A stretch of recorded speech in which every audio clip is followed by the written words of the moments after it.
Ito po yung puso ng saging ng pagkain ng ibon. Napakasarap po yung pinakagitna ng puso nito. Hindi po siya katulad ng ibang puso na madagta, tapos mapait, mapakla. Ito po hindi. Sarap po. Oh.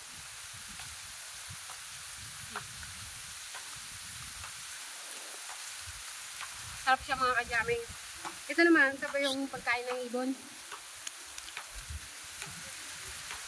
Ito po yung, okay na? Ito naman po, ito yung pagkain ng ibon. Sa amin dito pinapansin.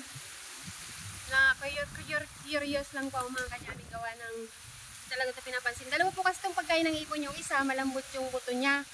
Bali, hanapin pa natin yung ito, matigas yung buto niya. Daming buto. Daming bito, pero nakapakatamis ko mga kajaming. Ito naman po, hindi naman po siya delikado kainin. Tapos hindi mo siya basta-basta makakain yung buto kasi napatigas niya.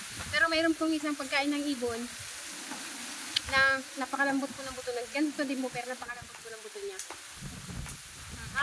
Napakatamis po nito, mas matamis pa po sa saging na sabak. Tsaka sa saging na tundan. Kalang po, marami siyang buto. Pero pag nagugutom ka po sa bundok at wala kang makain, pwede po ito.